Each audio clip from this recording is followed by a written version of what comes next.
The story begins as we see a girl who's sad because her teddy bear was torn, and her mother thinks it's a shame since they just bought it, but she tells the girl they can just replace it. The bear is thrown away and taken to an underground facility, but we meet a boy named Rudo who sneaks into the building. As he goes through the trash, a guard pulls up on him and recognizes him as the trash raider who's been stealing garbage from the city. He activates the alarm, which alerts the other guards, but Rudo quickly throws trash at them and gets into the air ducts. He tries to escape, but the guards close the gates and they start shooting him. So he dodges their bullets as he runs away, but one of them hits his shoulder and he still manages to get away. The news about the garbage theft spreads everywhere, and the people in the city blame the slum residents, wondering why they don't stick to their side of the wall. Everyone in the slums knows that it's Rudo, because it isn't the first time he's done it, and they're afraid that his actions will bring them trouble. Rudo's friend Chiwa warns him that he might get into serious trouble if he doesn't stop, and she wonders why he keeps stealing trash. So he explains that the city folk keep throwing away perfectly usable items, telling her he can't help but feel sorry for them, and he adds that it also helps with his expenses. They're suddenly interrupted by three boys, and their leader tells Chiwa to stop hanging out with Rudo, or else she'll also smell like garbage. He makes fun of Rudo's gloves, because he hasn't washed them in years, and one of the boys kicks his lantern, saying no one will buy his garbage. As they continue to mock Rudo, Chiwa reminds them that they all live in the slums, so they shouldn't bully him. One of the boys mentions that Rudo is the son of a serial killer, and unlike Rudo's father, they've been trying to create a better image for themselves. We learn that everyone in the slums is also a descendant of a criminal, and Rudo tries to stay patient, but when they continue talking about his father, he becomes angry. They're afraid of his expression, and as they walk away, they mention that he's just like his father, so he might also become a murderer in the future. But Chiwa believes he isn't a bad person, and she seems to be interested in the teddy bear he found last night, so he tells her it isn't for sale. He's about to give it to her for free, but Chiwa's mother suddenly arrives, and as they make their way home, she advises Chiwa to stay away from him. After that, Rudo returns home, but his guardian Recto teases him because of his awkward conversation with Chiwa. He advises Rudo to be confident about how he feels, and also tells him to stop his raids because he's putting himself at risk. He thinks Rudo is doing it to help him, and he recalls how Recto raised him after he was abandoned by his parents. But he notes that he doesn't feel like he owes Recto for raising him, explaining that he just wants to show his respect as family. Recto teases him again, telling him he should be that honest with Chiwa, which irritates Rudo, but Recto suddenly notices the wound on his arm and offers to check it. He also changes the bandages on Rudo's hands, and advises him to stay away from the dump sites once again, but Rudo notes that his wound isn't as bad as the ones his father left him with. Recto explains that major crimes are punished with an instant death sentence, where the criminal jumps into the pit, and we learn that Rudo's father faced the punishment. Rudo remembers how his hands were always pitch black, so people always stared at him, but one day, Recto gave him the gloves, which made things better for him. Recto tells him to confess his feelings to Chiwa, or someone else will steal her, but we see a mysterious man spying on them while they're talking. The next day, Recto convinces Rudo to talk to Chiwa, and he even gives him a lesson on how to smile. Rudo heads to her house, but on his way, he sees everyone gathered around the pit because they're executing another criminal. He wonders what happens to the people sent into the pit, but he's suddenly interrupted by Chiwa, who catches him off guard. She tells him that she doesn't wish for him to get thrown into the pit, and he mentions that Recto told him the same thing, so she notes that it's because Recto also loves him. They both become flustered as they realize what she just said, and he gives her the teddy bear, telling her it will be happy in her company. She happily accepts it, telling him she'll cherish it forever, and he runs off to inform Recto about what happened. Rudo returns home, but he sees Recto lying on the floor as a man stabs his chest, so he rushes to attack him. But he realizes that he's no match for him, and the man takes a book with him before he escapes. Rudo tells Recto he'll get help, but he tells Rudo he can change their world as he takes his last breath. The officers suddenly taser him from behind and arrest him because they think he murdered Recto, and he tries to convince them that he's innocent, but they think he's lying since he has blood on his clothes. After that, everyone gathers as the executioner notes that a murderer can't be forgiven, even if the victim was just an ordinary man from the slums. As Rudo is given the death sentence, everyone starts cheering, and he can't understand why no one believes him. He notices Chiwa and asks her to find Rekto's real murderer, but even she believes that he's guilty, so she drops the bear and turns her back on him. Ruto feels all alone, and since no one believes that he's innocent, he thinks they're all just trash who have eyes and ears, but they can't even use them to see the truth. He promises to send them all to hell, and he suddenly notices the real murderer standing in front of him, but before he can say anything, he gets dropped into the pit. After a while, Ruto regains consciousness, and he's surprised that he's still alive, but he suddenly smells a foul odor and covers his nose. He remembers how he was sent to the pit, and he sees a giant monster, so he realizes that they were right to call it hell. He remembers how everyone's obsessed with punishing criminals, and they threw them down the pit as punishment, but no one cared what happened to them once they were sent there. He tries to escape from the trash monster, which summons other monsters with its roar, and they surround him from all sides. The monsters rush at him, so he dodges their attacks, but he trips to the ground, and he notices a human skull. He curses the people who sent him there, but the garbage crumbles, and the monsters stop attacking him. He notices that the air is poisonous, so he covers his mouth and nose as he looks for a safe spot, but he isn't sure if such a place even exists in this world. He suddenly starts vomiting blood, and the monsters approach him, so he wonders if he's about to die and starts to lose hope. But the image of Rekto's death comes to his mind, and it reminds him that he can't give up, so he grabs an iron pipe, thinking he must avenge Rekto and punish those who wronged him. The monster tries to attack him from behind, but he knocks it back and accidentally sends a Ken flying towards a man named Engen, who's sitting nearby. So he uses his binoculars to look around, and he sees Ruto fighting the monsters. Ruto attacks the monsters as he ignores the poisonous air, and one of them sends him flying, but he refuses to give up, and grabs an old pole, which he swings with all his might. He hits a monster, but another one shows up beneath him, so he jumps away, but he coughs out blood again because of the poisonous air. Two monsters try to crush him, but the near-death experience awakens his hidden powers, and he destroys them with a metal sheet. Another monster appears, and Ruto is already exhausted, so he tries to run away, but it creates a strong shock wave that sends him flying. As he opens his eyes, he notices Engen, who kicks him away before placing a mask on his mouth. Ruto has a lot of questions, and Engen tells him to be silent, but he continues asking him questions about the pit. Engen whispers and tells him to keep his voice down, but Ruto doesn't understand him, telling him to speak clearly. Engen loses his composure, and he yells at Ruto that they aren't underground, explaining that it's the fault of people on the surface for turning the pit into hell. He tells Ruto that the trash beasts can't be defeated with ordinary weapons, and they're attracted to sound, so he was trying to keep a low profile. He blames Ruto for drawing attention towards them, and a beast approaches them, but he transforms his umbrella into a weapon. The beast attacks him, but he grinds it into pieces, and he notices a large group of monsters. But instead of being scared, he charges in and obliterates them with his umbrella, before jumping into the air and using it as a parachute. Ruto was impressed that he was able to defeat them so easily, and wishes that he had similar powers, so that he could also fight the people who sent him there.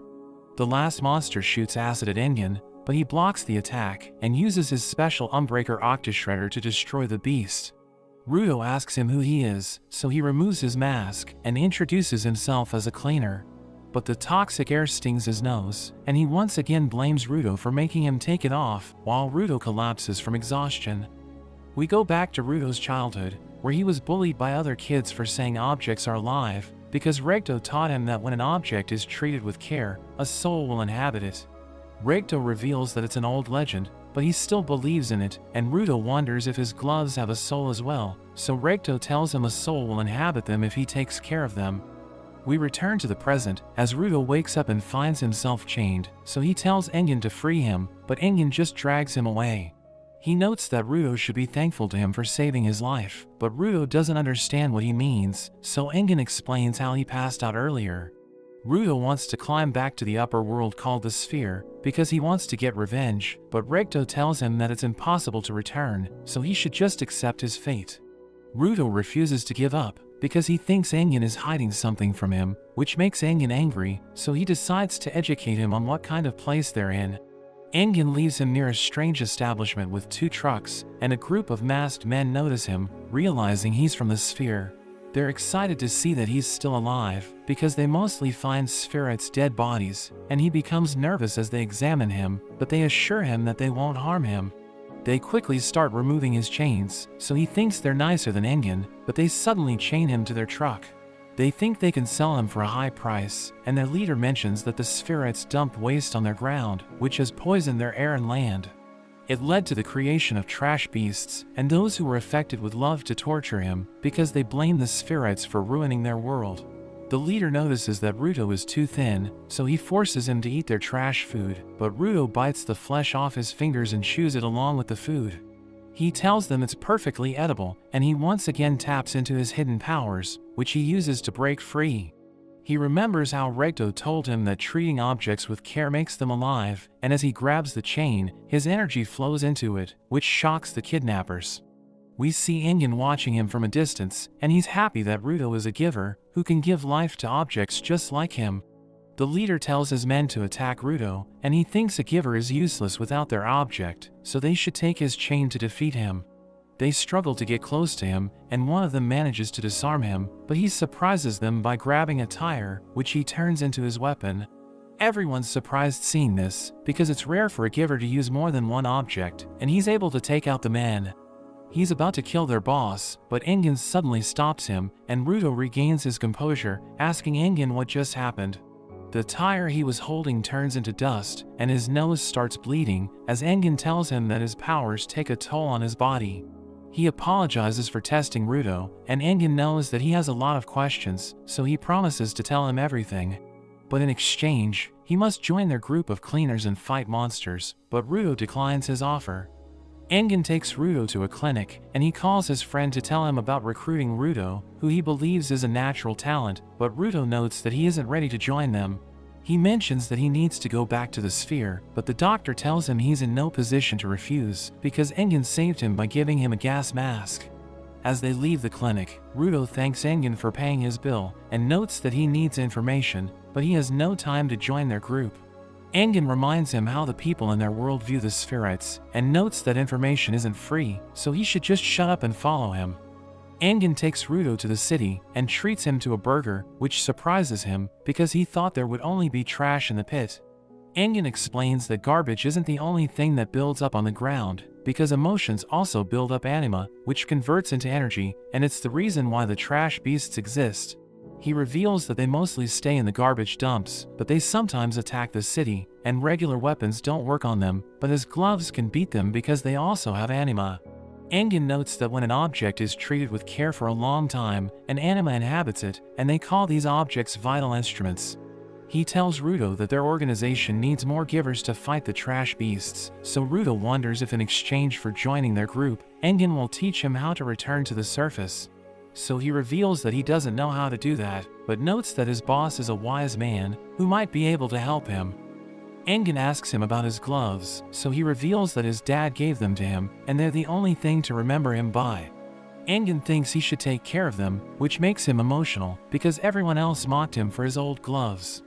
Engin suddenly gets a message, so he decides to leave, but Ruto thanks him for everything, and Engin gives him a small bag of money to help him survive. Ruto can't believe he's giving it to him, but Engin mentions that it's no big deal, because he got it by selling Ruto's clothes. He goes crazy hearing it, but Engin tells him that he couldn't go around wearing Spheric clothes, because it would put him in danger. Engin tells Ruto to wait there while he talks to his trainer, but a cat suddenly grabs his pouch and runs away. So Ruto tries to catch it, and realizes that it's much faster than him, but he notices a stick, so he quickly grabs it to pin down the cat. A man named Zonka arrives, telling Ruto that the stick belongs to him, and he forcefully takes it back. Ruto notices the cleaner's symbol, and realizes he's also a cleaner like Engin, but Zonka activates his power to teach Ruto a lesson.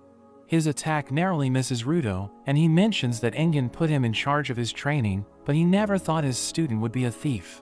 Ruto explains that he was borrowing the stick to get his money back, but Zonka taunts him about how his father couldn't teach him basic manners, which pisses him off. But he remembers how Regdo told him to stay calm and listen to the other person, so he apologizes for taking Zonka's precious treasure. He thinks Ruto isn't a bad person, because he returned his staff, so he thinks he just overreacted. Ruto realizes it's the first time he defused a situation, and he thinks Recto was right about more things than he thought. Zonka helps him get up and asks about his vital instrument, so Ruto tells him it's probably his gloves, but he doesn't know much about his ability. Zonka examines his gloves, and he thinks they're cool, so Ruto also wants to be friendly, and he remembers how Recto told him to smile. So he tries to show his happy side, but Zonka is creeped out by his odd expressions, and thinks Ruto is making fun of him. He thinks about why his smile looked creepy, and he tries to do it with his eyes and lips closed, but Zonka still thinks he's mocking him. Zonka thinks Ruto is just overconfident because Engen called him a genius, but he reminds him that they're always putting their lives on the line, while Ruto is taking it too casually. He thinks Ruto doesn't even look serious when he talks about his goal, so it must be a foolish one, but Ruto remembers how Recto told him to change the world, and his mood suddenly changes. He tells Zonka that he's serious about his goal, so he should never make fun of it, but Zonka notes that he knew they wouldn't get along, and he pulls out his weapon. Ruto also grabs a rod behind him, and Zonka is shocked that he can make any object his vital instrument, thinking it's the reason why Engen called him a genius. But Zonka tells Ruto that his natural talent won't help him defeat someone more experienced, and Zonka's staff suddenly falls from above, which surprises Ruto. Zonka grabs it and charges at him, so he's forced to defend himself, and Zonka tells him that his vital instruments are the only things special about him. Ruto struggles to keep up with him, and he gets pinned to the ground, but Zonka smells the dirt that fell on him, and he suddenly freaks out. He notices that Ruto is holding a plunger, but Ruto can't understand why he's reacting that way, so Zonka tries to explain what a plunger is. But Ruto isn't in the mood to listen, and he keeps swinging at him, so Zonka starts running away. Ruto doesn't understand why he's so scared, but he chases after him, and he manages to cover him with poop. Engen arrives, and he thinks they've already become friends, but as they get in his car and discuss what happened, he bursts out laughing, and Zonka can't believe he was humiliated. Engen tells Ruto that Zonka is a spoiled kid, and he never expected someone to throw poop at him, but Zonka is still the most skilled giver in their group, so Ruto will learn a lot from him. Zonka is surprised that Engen considers him a skilled person, but Engen suddenly asks a girl named Rio when she got there, so she mentions that she was just curious to meet Ruto. She starts checking his hair to see if it's natural, and he's surprised that a girl is playing with his hair, wondering if it's what life is like on the ground. Engen drives them to the cleaner's headquarters, and Ruto's shocked by how impressive it looks. Engen introduces him to the receptionist Miyu, because every newcomer must meet her, but she quickly notices the flies and stabs them with her fork, which impresses Ruto. Engen notes that her vital instrument is her glasses, which boost her vision, so she can see anyone's true potential when she focuses. She uses her ability on him, but she's shocked by what she sees, so Engen asks her about it. She notes that Ruto's already athletic, and he has a good connection with his vital instrument, but he still needs training to use it properly. Engen can tell that there's something she isn't telling them, but she mentions that Ruto has poop on the back of his neck, which makes Engen realize why the flies were chasing them. He takes Ruto to meet their boss, but while walking, he looks back at Miyu, because he thinks she's hiding something about Ruto. On their way, Engen tells Ruto that there are about 100 members in their organization, and he thinks they should meet them, since most of them aren't in the headquarters. But the room is surprisingly full, so they decide to delay the introductions. As they arrive outside the boss's room, Engen notes that Ruto shouldn't demand information right away, and he should offer his services in exchange for it.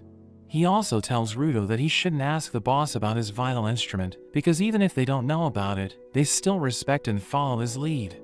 They open the door, but they realize that the room is empty, and Miyu notes that she forgot to tell them that the boss is out on a mission, so he won't be returning for a few days. Ruto is disappointed, and he wonders what he'll do next, but Rio suddenly appears, and she notes that he can't become a cleaner until he gets approved by the boss. She tells him to tag along with her as a trainee, thinking it will help her learn more about him. Miyu leads them to another room, where she explains that a small town near the polluted zone has requested their help because trash beasts have been sighted there.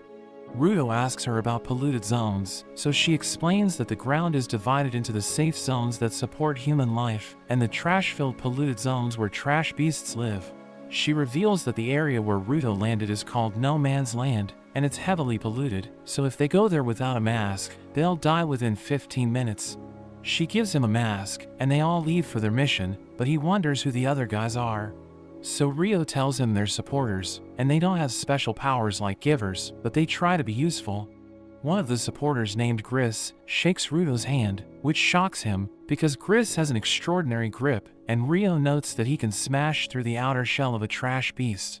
They notice trash beasts coming toward them, and Ruto panics because he wasn't expecting such a large horde, but Rio assures him that they're weak, and we see that they can't even damage the fence. But another group of trash beasts suddenly appears, and Ruto panics as he realizes they're about to break the fence, but she still thinks they're ideal for his training.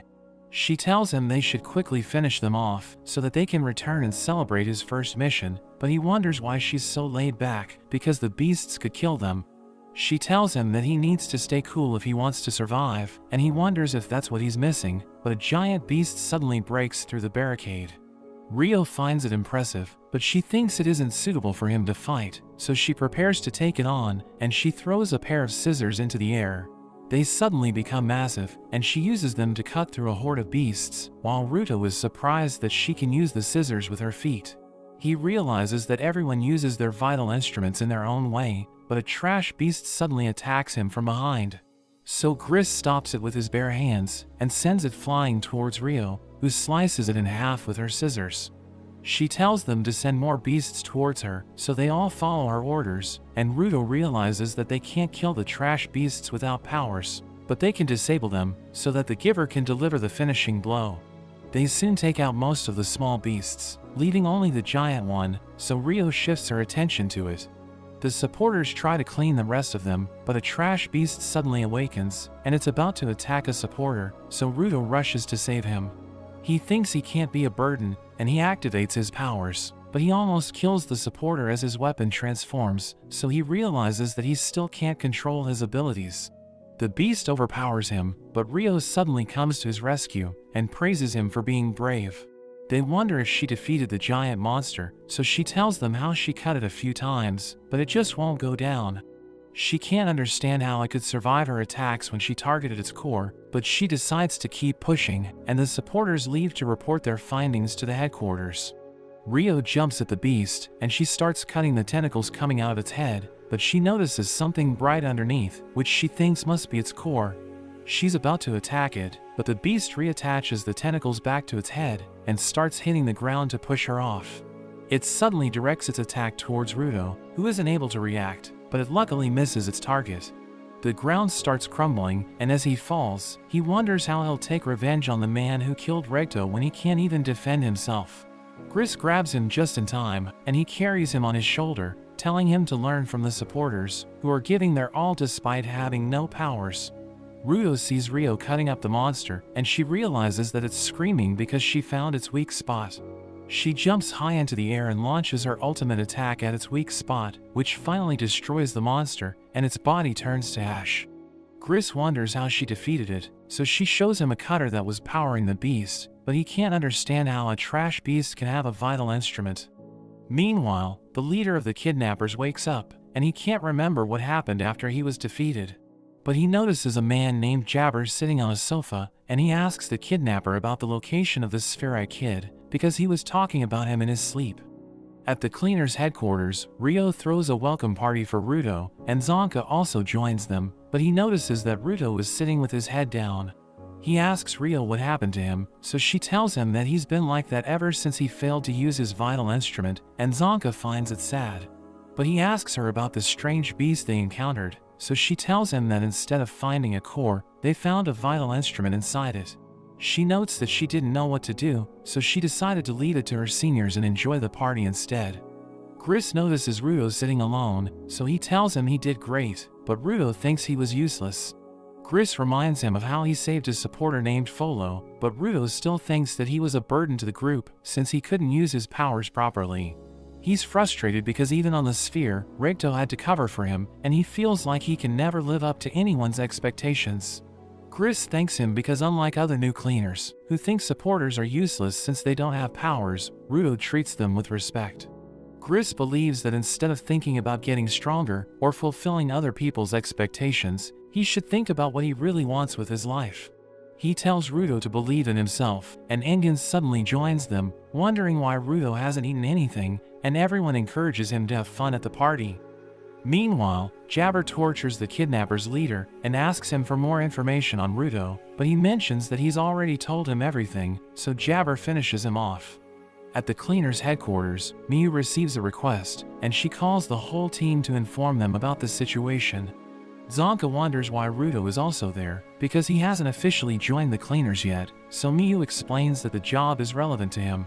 She reveals that the request is from a merchant who was attacked by a trash beast in the polluted zone, and she was able to escape with her life, but she lost her precious cargo.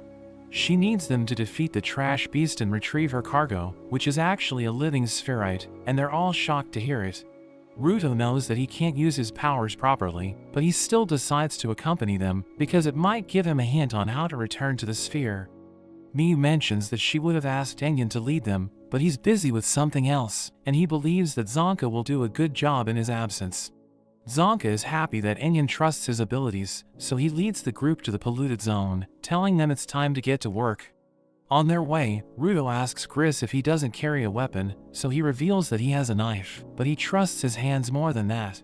Another supporter tells Ruto that Gris actually has a talisman, and he prays for their safe return every time they leave for a mission, but he's embarrassed that everyone already knows about it. They reach the polluted zone, where they meet the merchant, who tells them she was transporting our luggage when she ran into an unconscious spherite. She was worried about him, so she decided to carry him, but a trash beast took him along with her cargo. Ruto wonders if she plans to sell the spherite, but she tells him that isn't the case, explaining that she's just interested in them.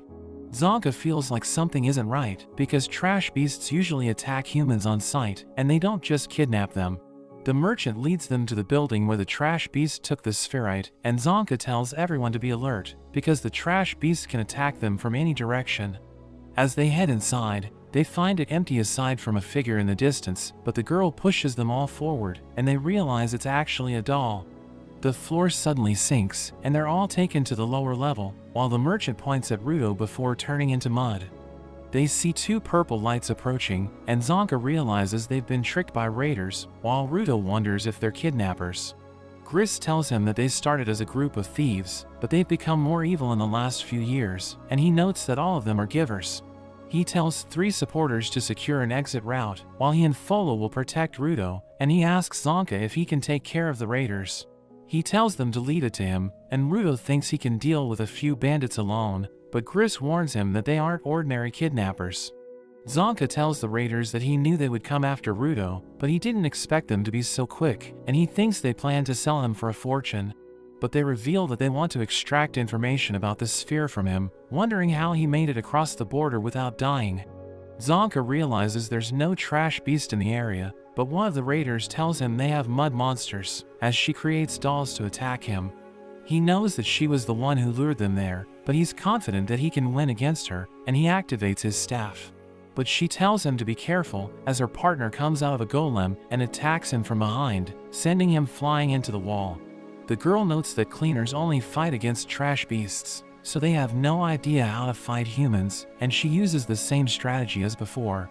She sends multiple mud puppets to attack him, while her partner hides in one of them, and Zonka struggles against their combined attacks. Zonka tries to rush at her, but she changes the ground into mud, which stops him from moving freely. She tells him he'll get stuck if he moves too much, and he's the only one amongst their group who stands a chance of fighting her, but he's irritated with her constant yapping. He notes that he's seen right through their attacks, because he thought she was controlling the mud puppets using her shovel, while the man attacked him using his vital instrument. But Zonka realized that he was wrong, because the man's vital instrument are his shoes, which allow him to move on mud. He taunts them by calling them the perfect little couple, and he admits that he isn't experienced in fighting against people, but he knows his vital instrument better than them. He strikes the ground with his staff, which creates a shock wave that allows him to see through the entire basement, and he finds the man hiding in the mud puppets. So he charges at him, knocking him out with a single blow, and he also hits the girl, causing her dolls to disappear. He thinks they were too easy to defeat, but Jabber suddenly appears behind him and notes that he can say the same thing about him. Meanwhile, Ruto and the supporters reach the exit door, so Gris orders his men to head upstairs and call for help, while he checks on Zonka. A figure comes walking towards them, and they think it's Zonka, but it turns out to be Jabber. He looks at Rudo, and realizes that he matches the kidnapper's description, so he jumps towards the wall and destroys it to block the exit. Gris tells him that Rudo is a member of the cleaners, so going after him will make them instant enemies, but Jabber ignores the warning, and explains that he's late because he got lost. Gris asks him about Zonka, but Jabber ignores him and tells Rudo to come with him, because there's someone who wants to talk to him. He removes Rudo's mask, telling him there aren't any trash beasts there, but Rudo pushes him back, and asks him about Zonka. So he explains that he went easy on him, since he only knocked him out, but Zonka must be in serious pain because of his poison. Jabber activates his vital instrument, and his rings turn into claws, as he tells Rudo to come with him, but the supporters rush to attack him. He dodges their attacks and kicks them away, telling them he's only interested in Rudo, but Gris gets in his way. Jabber remembers hearing about supporters who work with the cleaners, but he finds them useless since they have no vital instruments. Rudo tells Gris to step aside, because he can't fight without a weapon, but Jabber tells Rudo that Gris is already dead. He stabs Gris with his claws, which shocks Rudo, and Gris falls as his lucky talisman slips, so Rudo grabs it before it hits the ground. We go back to the day Recto found Rudo, who's hitting his head against the wall, so Recto wonders why he's doing that. He reminds Recto of his lesson, that he shouldn't hurt other people, but Recto can't understand the cause behind his breakdown.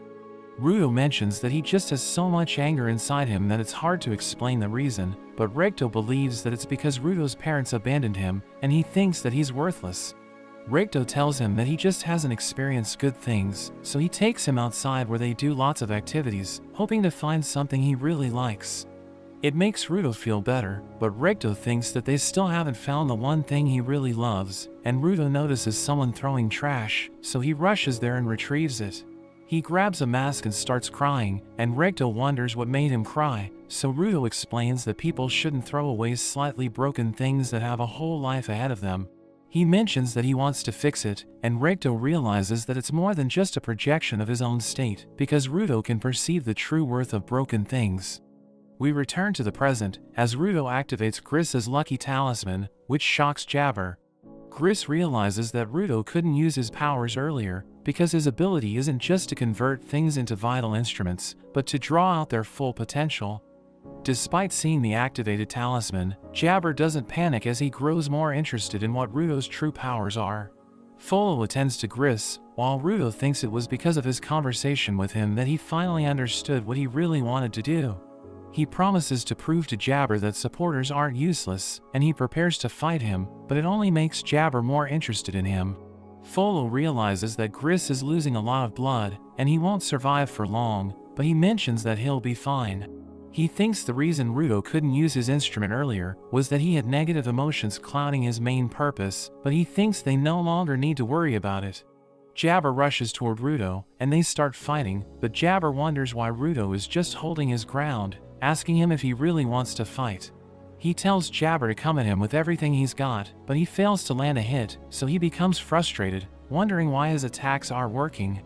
Rudo tells him that Gris prayed for everyone's safe return, so he's prioritizing defense by making sure that the enemy can't hit him. Jabber thinks that his ability allows him to dodge attacks, but Rudo notes that it's the opposite, because he hasn't even moved an inch.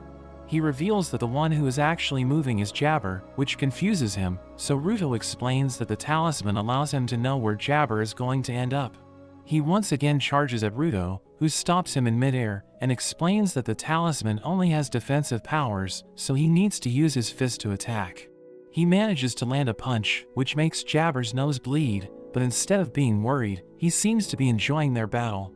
He realizes that Rudo is using the talisman to direct his movements, and asks him if he thinks it's fair to fight like that, but Rudo reminds him that he was the one who wanted to play. So he'll play Jabber's game until he gets knocked out, and Jabber teases him, telling him he's heartless, but Rudo notes that he shows no mercy to those who hurt his friends. Jabber tries to attack him from behind, but the talisman stops him, and creates a perfect opportunity for Rudo to punch him away.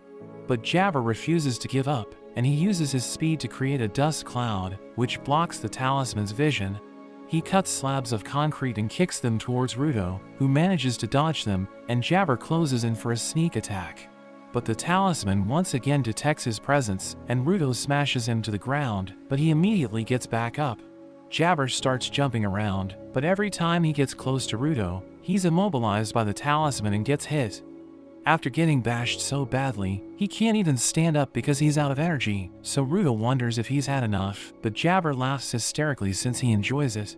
He believes Ruto must have enjoyed giving him such a beating, but notes that he's learned the talisman's secret, that it detects hostile intent and moves the attacker out of the way. He notes that when he threw the concrete, the talisman didn't stop it because things don't have a hostile intent. He reveals that his vital instrument carries a powerful neurotoxin in the right claws, but he stabs himself with it and notes that it hurts. But he loses his mind every time he does it, and he wonders if Ruto's talisman can detect hostile intent after he loses control. He screams as he gets more energy to fight, which makes Ruto nervous, but Jabber suddenly charges at him, and Ruto narrowly dodges his attack. Ruto realizes that Gris and Folo might get hurt if he doesn't move away, so he tries to run, but Jabber continues to pursue him. Ruto tries to use his talisman, but it doesn't work, so he throws Jabber away. Jabber gets back up and starts behaving crazy, which impresses Ruto, since he quickly adapted to the talisman's powers, but he wonders if Jabber is a masochist. We go back to Ruto's childhood, where he's bullied by other kids, but he doesn't fight back, so they wonder if he's a masochist. But he has no idea what it means, so he goes home and asks Reito, who's surprised by his question. We return to the present, as Ruto thinks that if Jabber really is a masochist, he has no idea how to defeat him. Jabber charges at him again, and as Ruto tries to evade his attacks, Jabber slices through the concrete to use it as a distraction. Ruto uses the talisman's arms as cover, but Jabber breaks through his defense, leaving him wide open. But something suddenly comes flying and hits Jabber, and Ruto notices that it's Zonka's staff. We see Zonka struggling to stay on his feet, but he notes that Jabber shouldn't have gone after his student when he hasn't even defeated him. Ruto is surprised that Zonka has overcome the poison, but thinks he isn't at his full power, so Zonka taunts him for underestimating his teacher. He's impressed that Ruto finally managed to use his vital instrument, telling him it looks cool, but Ruto tells him it no longer works against Jabber. Zonka wonders if it's only triggered by hostile intent, and Ruto asks him how he knows that, so Zonka mentions that he watched their fight before joining in, because he's supposed to be Ruto's teacher. He comes up with an idea, and asks Ruto to let him hit him once, because he wants to test something. Ruto is surprised hearing this, so Zonka explains that he can't move much on his own, but there's a chance that his attack will trigger the talisman, and move him towards Jabber. Ruto thinks he'll get hit if Zonka is wrong, but Zonka tells him that it's their only option, and Jabber gets back up. He slashes the pillar close to them, and Zonka tells Ruto to be careful, because his claws are deadly. Zonka rushes to attack Ruto, but the talisman flies him above Jabber, and Zonka smashes him in the face. He's glad that their plan worked, but Ruto wonders if he really attacked him with hostile intent, so he explains that it was just a test. Jabber gets back up, so Zonka tries to hit Ruto again, who launches him forward, and he smashes Jabber to the ground. He tells Ruto to be gentle, but he mentions that it isn't an option, and they both prepare for another combined attack. Zonka lands a barrage of hits with Ruto's help, which brings Jabber back to his senses, and he recognizes Zonka as the man with a bad attitude. Zonka delivers the final blow, and he's glad that it's finally over, but he falls to the ground from exhaustion. The talisman suddenly turns to ashes, and Zonka wonders if Ruto's weapons are on borrowed time, or if there's another reason behind it. Ruto blames himself for breaking Gris's precious talisman, but he suddenly has a seizure, and Zonka notices the wound on his back, wondering when Jabber hit him with his claws. Jabber uses his claws to regain energy, and Zonka wonders how it's possible, so Jabber explains that the chemical from his left claw can help him overcome pain if taken in small doses. He knows that Zonka will soon recover from his poison, so he poisons him again, and he starts running away with Ruto. We learn that he can't move his body despite being awake, and he blames himself for what happened to everyone, thinking he's the reason why they got hurt. As they head outside, Rio sees Jabber, and Engen suddenly attacks him with his umbrella, sending him crashing into a wall. Jabber is surprised to see a whole group of cleaners, and Engen knows that the raiders plan to trap them in a basement, where they couldn't use their choker comms. But Tom and the other supporters were able to contact the headquarters, using a telephone in the nearby town. Tom is worried about Gris and the others, but Ingen assures her that they won't break that easily, and he orders the supporters to go check on them. Jabber starts acting insane, so Ingen wonders if Ruto really fought against such a freak, and Rio notes that he's in better shape than she had anticipated. The cleaners are angry at Jabber for hurting their comrades, and Ingen notes that they have questions for him, telling him they won't let him get away. Jabber tells them he wants to escape, but he has orders from his boss to bring Ruto, so he must fulfill his duty no matter what. He activates his vital instrument to fight the cleaners, but a girl named Katoni suddenly comes from behind and grabs him, telling him he needs to return. He mentions that the game isn't over and he was just getting to the good part, but she notes that the boss had a big smile, which changes his mind. He tells the cleaners it's gotten pretty late and apologizes since he won't be able to fight them as he prepares to leave through a manhole. He praises Ruto because he finds him skilled for a spherite, and he tells the cleaners to give his message to him since he must still be under the poison's effect. But Ruto curses him with his remaining energy, telling him it's not over.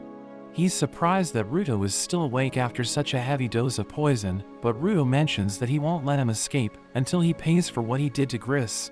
Jabber finds it impressive that he's a hard fighter, but he suddenly notices the pattern on Ruto's gloves, and he wonders if Ruto got it from a series. He thinks it's a cool coincidence, and their boss will be happy to hear about it, but he needs to leave, telling Ruto he'll come prepared the next time they meet. He leaves with Katoni, and tells Ruto to take care of his gloves, saying he looks forward to playing with him again. After that, Ruto rushes to check on Gris, and he apologizes for breaking his talisman. But Gris notes that even though he cared about it, it has already served its purpose because it was able to help them out. We see Ruto sitting on a bench, and Ingen joins him, asking him why he looks depressed. So he reveals that it's because of Gris, and explains that he's sad because he couldn't save the person who saved him.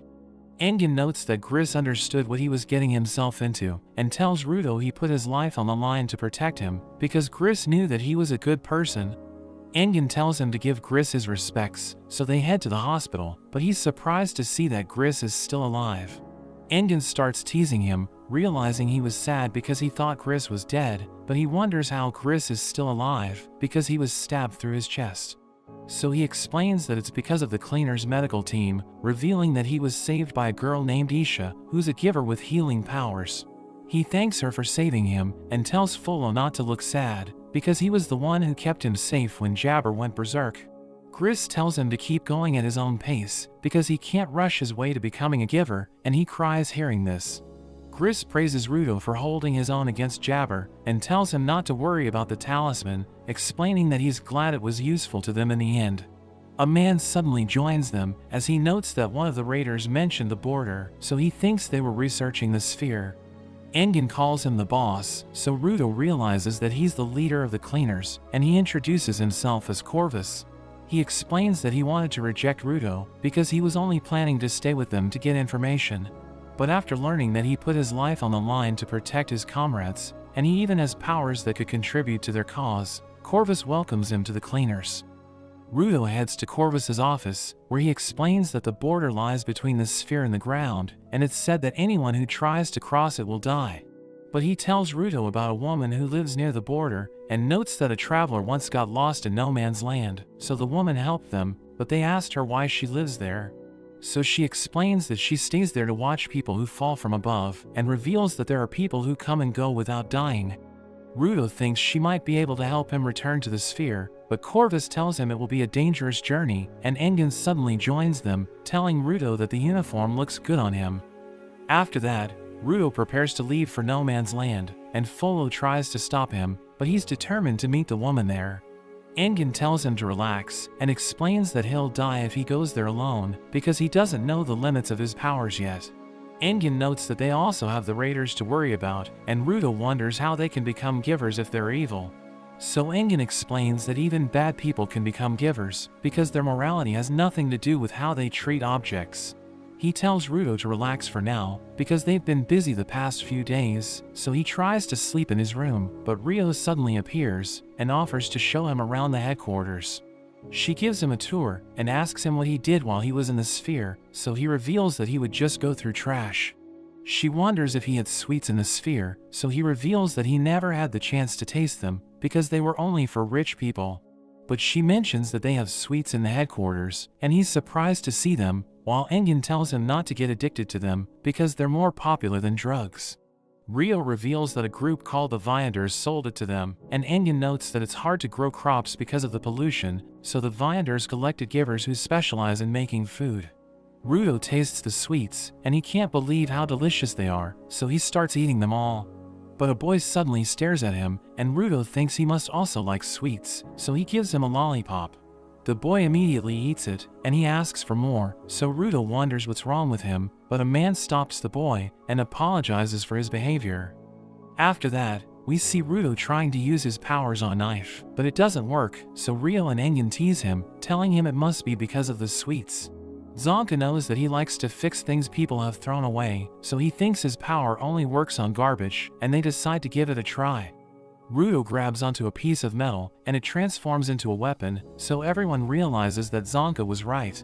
He tells Rudo to keep going, and he manages to create 2 more weapons, but he suddenly gets a nosebleed and falls to the ground. Engin thinks the quality of the gloves is so high that his body can't keep up, and Rudo asks him what he means, so Engin explains that an object's quality improves the longer it's cared for. But Rudo wonders why the talisman crumbled after he used it, while the weapons he transformed are still okay, so Rio mentions that it might be because the talisman fulfilled its purpose. She thinks his power allows him to bring out an object's full potential so that it can fulfill its true purpose, and Zonka thinks it makes sense because the talisman fell apart when Rudo felt safe. Engin also agrees with her and tells Rudo he didn't break the talisman because he just lets the discarded objects have a chance to go out with a bang. Rio recalls that Jabber said something about Rudo's gloves being part of a series, so he thinks there must be others like them, but she asks him if they have a name, because the givers name the instruments they use. Meanwhile at No Man's Land, Jabber and Katoni report to their boss, and he learns about everything that happened, and we see that his coat is part of the same series as Rudo's gloves. We see Rudo as he struggles to wash his hands, and he returns to his room, but he sees Rio on his bed, so he wonders what she's doing there. She reveals that her room is directly below them, and she heard him groaning, so she decided to check on him. He apologizes for disturbing her, and she realizes that he made noises while he was washing his hands, so she asks him what happened to them. But he mentions that only his real parents know the answer, and she notes that their parents gave them good and bad things before leaving through the window. The next day, Corvus tells everyone that Rudo's full face isn't done yet, but Rudo has no idea what he's talking about, so Engin explains that cleaners wear masks when they enter No Man's Land. He reveals that they have an artist who makes their masks and clothes, but he freaks out whenever he's given a deadline, and it affects the quality of his work, so they just make him go at his own pace. Corvus tells Rudo that he'll have a spell cast on him for the meantime, and Miyu explains that No Man's Land is dangerous, so they'll have a giver to draw a protection spell on him. Rudo is confused hearing this, so she explains that the giver comes to HQ to draw the graffiti on the walls, but they haven't seen him in a while. Engin tells Rudo that they'll head to Canvas Town to meet him, and he introduces Rudo to the members of their team, explaining that they have more givers than usual since they're going to No Man's Land. A giver named Delman suddenly approaches Rudo, and he screams as he mentions that he heard about Rudo's story, telling him he can't forgive the people who made him suffer. But another giver named Keynes tells Delman to calm down, and he apologizes to Rudo, telling him Delman is a good person, but he can be loud since he's passionate. Engin tells him to give them his trademark speech, so he screams as he tells everyone that their journey will be dangerous, but they won't falter since they're cleaners. Everyone screams with him, and Rudo doesn't know what to do, but he decides to join the others anyway. After that, everyone heads to Canvas Town, and Rudo wonders why it looks strange, so Keynes explains that big cities are shaped like a dome, since it protects them from the sphere's trash rain. We see 2 men trying to enter the town, and they realize that the gate is open, but they still can't pass through it. Engin and the others walk into the town, so the men become confused, and he tells Rudo to just walk in, telling him they can come and go as they please, as long as they don't have bad intentions.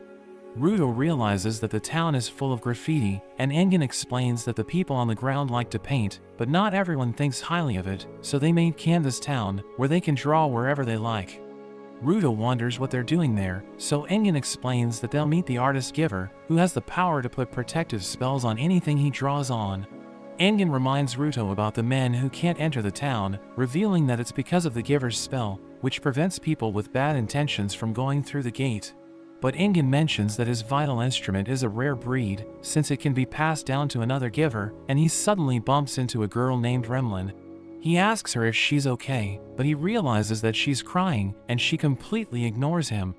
The mayor appears, and he notes that the cleaners arrived earlier than expected, while Engen explains that they weren't expecting to see him there, asking him where they can find the giver named Gob. But the mayor reveals that he just passed away, and he shows them Gob's remains, revealing that he died of body pollution.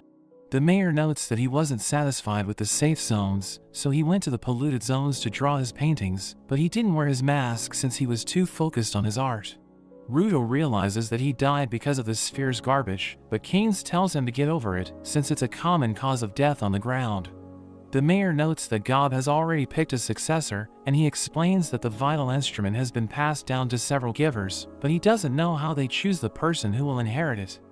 We learn that Gob has chosen Remlin, but the mayor thinks she's too young to wield the pen, and explains that the people put a lot of pressure on its wielder. Follow notes that there are people who have high giver potential, and they can become givers even if they have no object they're attached to, thinking it has something to do with aptitude. The mayor thinks it will take time before Remlin can wield the pen, and Engen tells him not to worry, since there's no need to rush. The mayor cries as he remembers Gob, and notes that he was a passionate painter, while Engen recalls that he used to drop by the HQ and draw whatever he wanted. Engen tries to talk to Remlin, but she doesn't say anything, so he just tells her to take care of herself. But she suddenly mentions that she's had enough, telling everyone it's time to celebrate, and she takes the pen and runs off. They see her on the rooftop, where she arranges the spray cans, and she admits that she's sad since Gob passed away, but she knows that he won't be happy in the afterlife if they're all crying. So she unleashes the pen's powers, causing it to transform, and she uses it to draw a symbol, which turns the spray cans into fireworks. She launches them into the air, and everyone enjoys the scene, as she tells them it's time to party.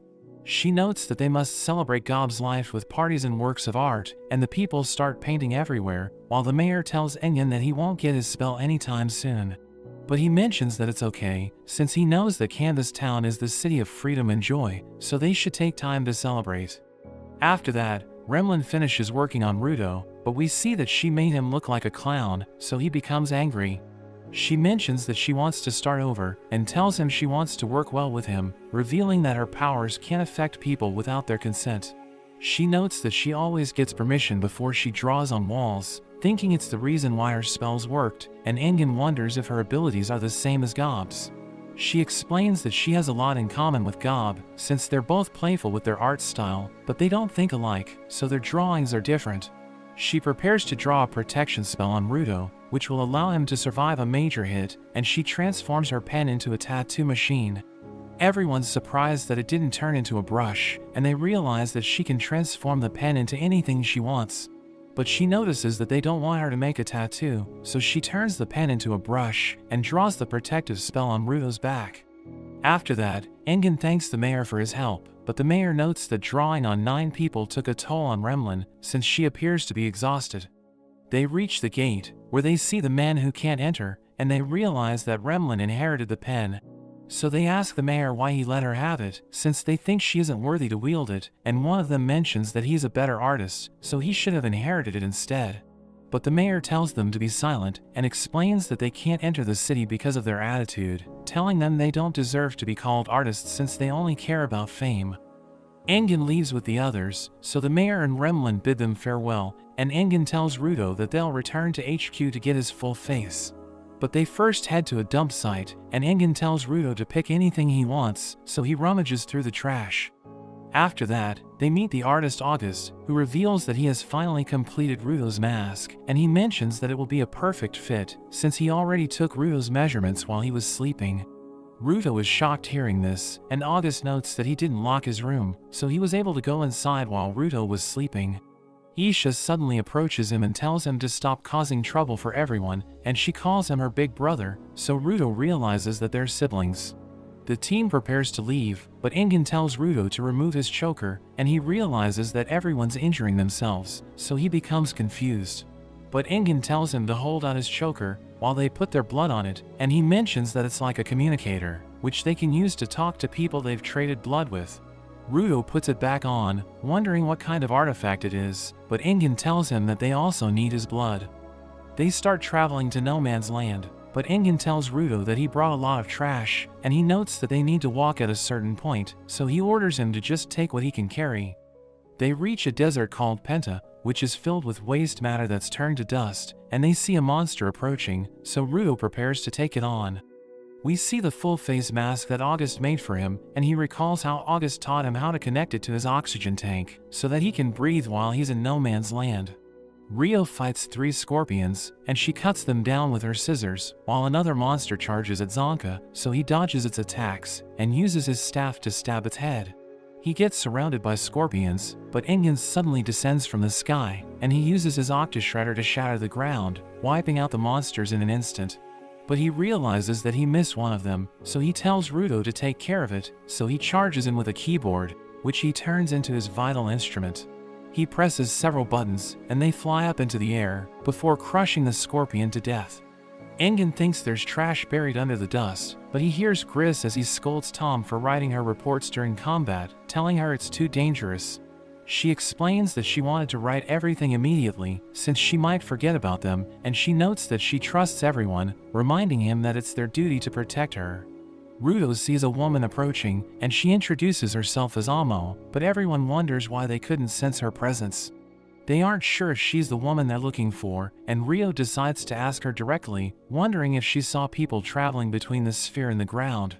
She mentions that Rio is right, so Ingen realizes that she's the one they're looking for, but she notes that they can't talk there, since the air isn't good for her lungs. She invites them to her house, and Rio finds her suspicious, but Ingen thinks he can defeat her if she tries to harm them.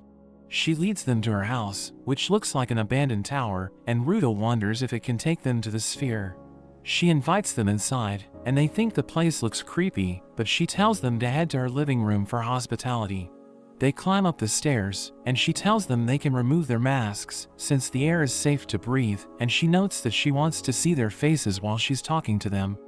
They reach her room, and she's happy to see them without their masks, since she finds them attractive, but Rudo wonders how she got so many items in the middle of the desert. He asks her about the people who travel between the sphere and the ground, but she immediately changes the topic and asks him about the type of women he likes. She reveals that she likes people who have a strong smell, and mentions that she likes Ingen, but she suddenly starts smiling, and Rudo finds her creepy. Ingen asks her if getting romantic is the price for info, revealing that they came to learn about how to enter the sphere, and he mentions that he's willing to play along. But she becomes upset hearing this, and she starts to lose it, because she thought that they came to talk to her, but she realizes that they just want to use her. Ingen tells her he's interested in her, but she knows that he's lying, so she mentions that she no longer likes him, and he tells her to cover her body since he can't concentrate. But she's angry since he's complaining about her outfit, and she notes that she's breaking up with him as she unleashes her powers. So he realizes that she's a giver, but Rudo sees the pattern on her boots, realizing it's part of the same series as his gloves. Delman suddenly shoots Ingen from behind, and he gets knocked out, so Rudo asks Delman why he did that.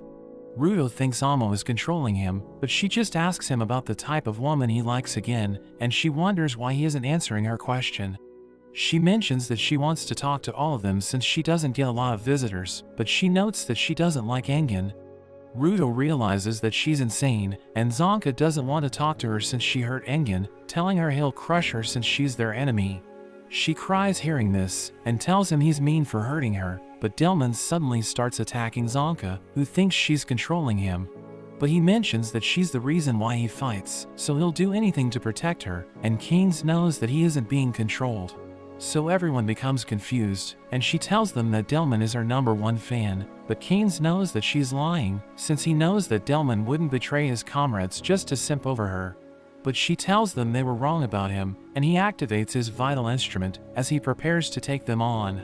She mentions that she has another fan among them, and Rudo suddenly remembers the officers from the sphere, who used to look down on him for being filthy. One of them grabs him, so he freaks out, but we see that it's actually Keynes, who saves him from Delman's water gun. Keynes tells everyone that Delman's vital instrument causes anything it hits to grow by forcing its target to absorb the water, but if they absorb too much fluid, their bodies will end up bursting. He thinks Delman used his silent nozzle to shoot Engen from behind, but notes that he never used it on a person before, so he wonders what Amo did to him. Rio prepares to take him on, and Zonka tries to stop her, but she wonders if he's on their side, since Amo mentioned that she has another fan among them. Delman shoots her while she's distracted, and he blasts a hole into the building, but we see that she was able to dodge it, and she realizes that she almost died.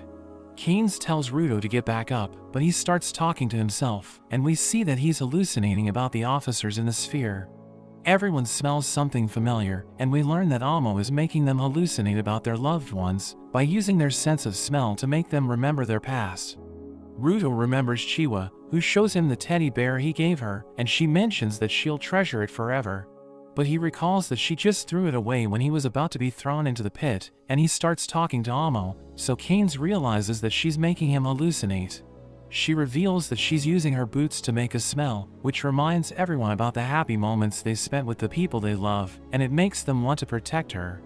Zonka and Keynes wear their masks so that her ability won't affect them, and they prepare to take her out, but Rudo sees Chiwa being arrested by officers, and Amo tells him to save her. So he punches Zonka and Keynes away, and they see that Rio and Follow are also under her spell. They realize they're surrounded, and Keynes realizes that he doesn't have a choice, so he prepares to use his vital instrument. Amo mentions that she now has a lot of fans, so she thinks Keynes and Zonka don't stand a chance, but Keynes activates his vital instrument. Delman charges in with the others, but Keynes spins his weapon, and it releases ropes in all directions, allowing him to restrain all of them. Amo tells them to do something, but Keynes explains that they can't move, since the rope becomes tighter as they try to resist. But they still try to attack him, and Amo explains that it doesn't matter, since they'll put their bodies on the line to protect her. Keynes notes that his vital instrument is a distaff, but he realizes that she doesn't know what it is, so he explains that it's used for winding thread. He spins it once again, and they get pulled in, as he completely traps them with his ropes. We see that he has also captured Amo, and he tells her to return them to normal, while Gris asks Tom how Engen is doing, so she mentions that he appears to only be unconscious. Amo notes that she's in pain, and she screams for help, so Delman and the others try to break free, but Keynes mentions that he's had enough. He strikes the floor to release all of them, but it causes the ropes to spin with incredible speed, and it shatters the ground, causing them to fall to the bottom. Zonka's staff saves him from falling, but he tells Keynes that he went too far, since he seems to have killed their comrades. He jumps to the bottom, and Amo laughs at him for killing his friends, but he reminds Zonka about Remlin's spell, explaining that they'll survive because of it. Rudo's wound heals thanks to the protection spell, and Engen appears behind Amo, revealing that he removed one of her boots. She tells him to give it back, and explains that she doesn't want him to touch it, since it will lose the smell of someone important to her. Gris wonders how long Engen has been healed, and he's amazed that Remlin's spell saved him from internal bleeding. So Tom notes that Engen was completely fine when she gave him first aid, and she thinks he was just pretending to be unconscious so that he could strike at the right moment. He promises to return her boot if she cancels her ability, but she explains that she can't use her powers with just one boot, so his friends have already stopped hallucinating. Delman is finally back to normal, and he asks Keynes what happened, so he explains that Amo used her powers to make Delman think she's the woman he loves. He isn't happy hearing this, since he thought the love of his life had come back to life, and Engen realizes that everyone's wearing their masks, so he returns Amo's boot. Zonka wonders what they should do to her, since he thinks she's too dangerous to be left alone, and she's angry that they ruined her house, but Rudo suddenly removes his mask and approaches her. We cut to the cleaner's HQ, where Corvus asks Miyu what she saw in Rudo, and she doesn't want to talk about it, but he mentions that he wants to know the truth. So she reveals that she saw something she has never seen before, and notes that there appears to be a curse growing within him, which could end up destroying the world. We return to Amo, who thinks Rudo removed his mask since he wants to smell her, but he suddenly smashes her head. Everyone's shocked seeing this, but he continues to beat her up, so Engen pulls him away and tells him to calm down. Gris mentions that he didn't need to go that far, reminding him that she's a girl, but Rudo explains that it doesn't matter, and notes that she deserved the beating since she tried to kill them. But Engen wonders how they're supposed to get info from her, and Ruto sees that she's unconscious, so he realizes that he's screwed up. Engen tells Ruto they need to talk, and he orders Tom to patch her up. Ruto reveals that he was taught to hold his temper when he was still in the sphere, but when the people sent him to the ground, he realized that he can't win if he just holds it in. He notes that he just realized how he has returned to his past self, who just hits people around him since he can't control the darkness inside him, so he thinks he hasn't changed at all. Engen mentions that he likes pretty women, and he doesn't enjoy being with kids and ladies who have problems, but he can't hide that from the girls, and he knows that it's one of his bad traits. He notes that even adults have issues they need to grow out of, and he's glad that Ruto is aware of his problems, telling him he'll surely improve as a person. Tom gives Amo first aid, and she apologizes for what Ruto did to her, telling her she's willing to talk to her as much as she wants. Amo mentions that she'll make a good mother, revealing that her mom is the reason why she got her treasure and saw the angel traveling between the sphere and the ground. But everyone's surprised hearing this, and they ask her about the angel she just mentioned. In a flashback, we see Amo as she sees a raven, and she thinks it looks cute. But her mother tells her that it won't like her, so they should just leave it alone. She tells Amo that she's about to meet someone who will love her, and they see a strange man, as her mother notes that he'll love her forever. She immediately believes her mother, and she happily joins him, but she was actually being sold. He takes her to the tower, and she thinks it looks amazing, telling him she wants her mother to see it, but he knows that her mother has given up on her. He gives her food and clothes, and she asks him about his job, so he reveals that he's a trafficker, but the other people in his business don't like him, since they think he's creepy. He asks her to perform a ritual with him, but she explains that she isn't interested, since it makes her feel strange. He convinces her that she's in love with him, and she immediately believes him, so she agrees to do the ritual with him. After she wakes up, she sees the man telling himself he's not alone, and she's happy that she finally met her first love, but two strangers suddenly appear. The man is angry since they're trespassing, and he prepares to fight them with his vital instrument, but one of them charges in and knocks him out. The strangers take his boots and gives them to Amo, telling her to use them since they will fill the void in her heart, and the strangers see an opening in the room. So they prepare to leave, as they tell her to take care of the boots until the time comes, and they suddenly grow wings, so she thinks they must be angels.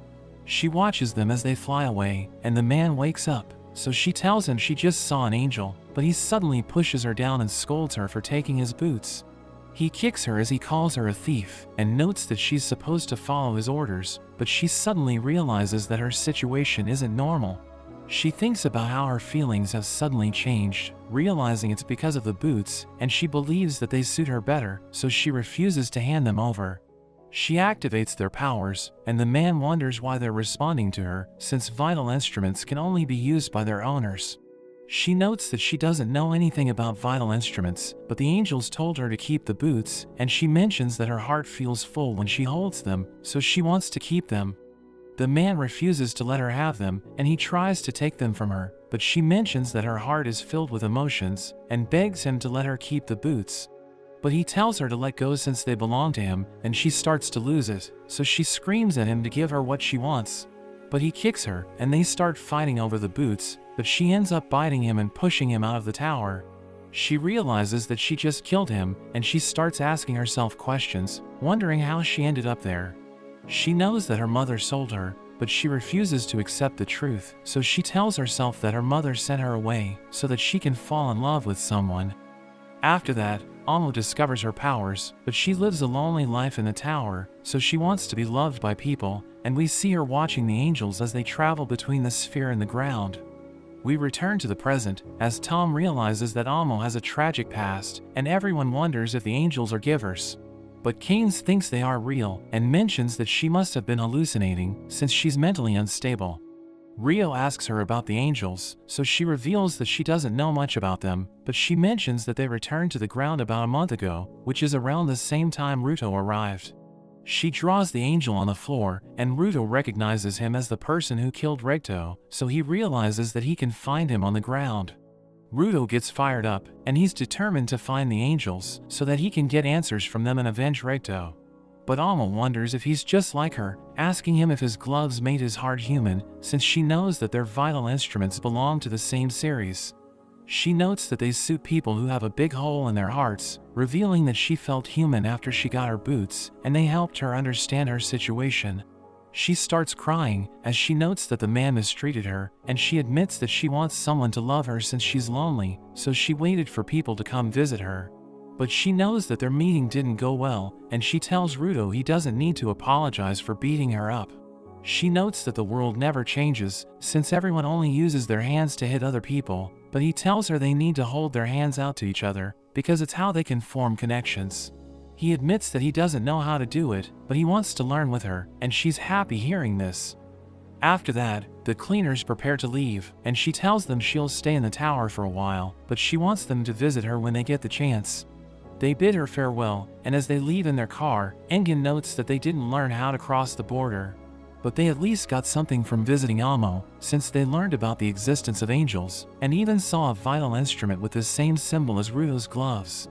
Ruto thinks about the angels, and he recalls that he almost lost it when he learned that they're on the ground, but he felt better after he talked to Amo. We see Amo wishing that they can have a sleepover the next time they visit her, but there's suddenly someone that appears behind her, and she screams as he takes her away. After that, we see Jabber walking away from the tower, as he notes that the desert is harsh, but he at least got what he was looking for. As Engin drives the car, everyone complains about how bumpy it is, and Ruto realizes that Rio is in pain, since Remlin's spell didn't cure her non-lethal injuries. So Engin notes that they need to see a doctor, and they realize that there's a city nearby, but Ruto thinks it looks familiar, and he sees the doctor who cured him when Engin first met him. Her patient isn't happy with the way he's treating her, because she keeps shouting at him, but she tells him to suck it up, and notes that she needs to finish her job since her grandkids will visit her today. After she finishes patching him up, he pays and tells her he'll never come back, but Engin thinks she's cool, and reveals that she was the first doctor ever to treat body pollution. He explains that she studied polluted objects to find a treatment for body pollution, but her behavior was affected because of her exposure to them, which explains why she's always shouting. She reveals that her name is Alice, and August arrives with Isha, calling Alice their grandma, but they're surprised to see Ruto and the others. They reveal that their parents passed away, and they often drop by the clinic, so that Isha can learn about healing.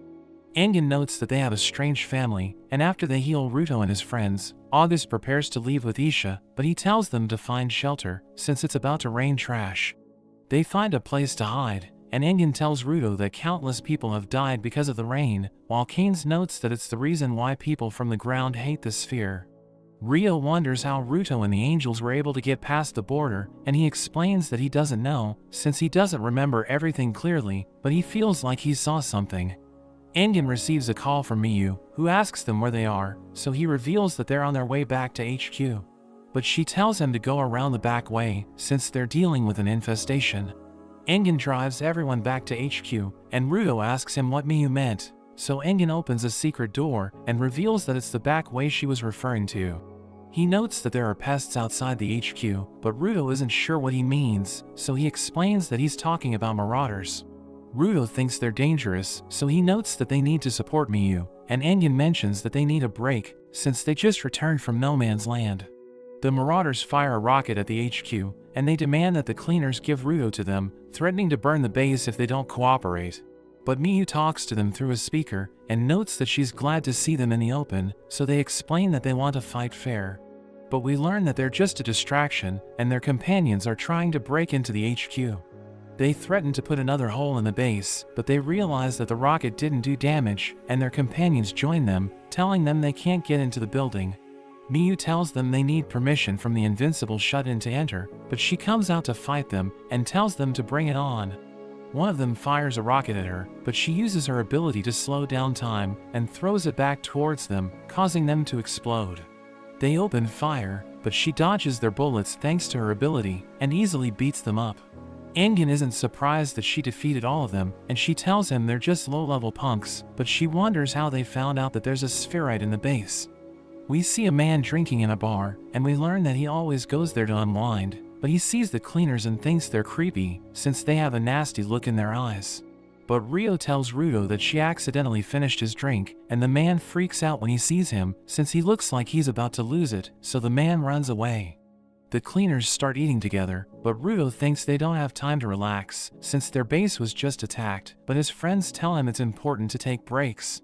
They tell him it isn't the first time they've been attacked, and Engen notes that Miyu beat the attackers every time, so Ruto realizes how capable she is. But he wonders why she's just a receptionist, so Engen explains that her glasses aren't effective against trash beasts, and notes that she enjoys working in an office. Rio explains that not all givers hunt trash beasts, and explains that those who want to use their instruments to the fullest become attackers, while those who wish to preserve them become defenders. A girl suddenly joins them, and she reveals that she's from Team Child, but Ruto remembers one of them, so he tells him he won't share anything with him today. The girl greets Ruto, but he doesn't recognize her, so she reminds him that she was in the room full of cleaners when he first came to the base. Their leader Buro realizes that they haven't introduced themselves, so he reveals that her name is Guida, while the boy is called Deer. Guida asks Ruto about the sphere, but Buro tells her not to talk about it outside the base, and Engen notes that the marauders who attacked the base got their info from someone at the bar. He thinks the person who gave them the info wants to test the HQ's defenses, but she continues to ask Ruto questions, so he runs away. A stranger talks to Ruto, who tells him they were attacked by bandits, and the man thinks the raiders are behind the attack, so he tells Ruto to be careful of them. He notes that their new boss is ruthless, and he tells Ruto that they're looking for something like the one he's holding, and Ruto realizes he has Amo's boots. The man reveals that he's the leader of the raiders, so the cleaners rush towards him, but his companion uses her vital instrument to create a portal, which sucks the givers into it. The cleaners are sent to a dark room, and they wonder where they are, but they see the raiders, so they prepare to take them on. Ruto asks their leader about Amo, and Engen wonders what they're after, but the boss mentions that everything's going according to his plan. Garbage comes out of the ceiling, and the boss pulls Ruto towards him, as it sweeps away the other cleaners.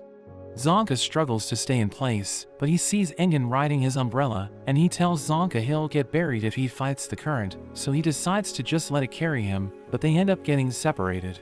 The boss lets Ruto go, and he wonders where his friends are, so the boss tells him it doesn't matter, but he orders the other raiders to take care of them. They jump into separate portals, and after they leave, the boss reveals that his name is Zodil, and he invites Ruto to join him, revealing that his goal is to take down the sphere. He reveals that he's never seen it before, but he knows that Ruto is thinking about what will happen to the people he hates after it's destroyed. He tells Zodil not to change the topic, and asks him what happened to his friends, but he explains that Ruto is the one trying to change the subject. He explains that he already answered Ruto's question in his own way, and tells him to listen to everything he's telling him, since he hates wasting his words. So Ruto realizes that he's difficult to deal with, and thinks he's being held captive by Zodil's words, but he knows that he can't fight him, since he doesn't have enough trash with him. Zodil asks him why he joined the cleaners, so he explains that it's to find a way back to the sphere, but Zodil thinks the cleaners won't help him, since it doesn't align with their duties.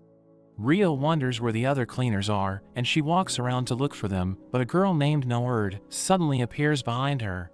Rio realizes that they were all separated so that the raiders could fight them one-on-one, and Noerd notes that Zodil will punish them if they don't complete their mission. We see Jabber charging at Zonka, who manages to block his attacks, and they appear to be evenly matched. But Jabber sees a corrosive acid, and he jumps towards it, wondering what will happen if he touches it. It ends up burning his hand, so he screams in pain, but Zonka realizes that his left claw absorbed the acid. Jabber explains that his right claw has a neurotoxin, but he sometimes gets bored with using it, so he uses his other claw to test other substances. He throws the acid at Zonka, but he lifts the ground to protect himself, and flips it towards Jabber, who ends up getting crushed. Zonka knows that he's still alive, so he waits for him to get back up, but Jabber uses his giant claws to break the rubble. He's happy that he can finally go all out against a worthy opponent, and Zonka can't believe that he was holding back all this time, but he tells Zonka to fight him with his full power.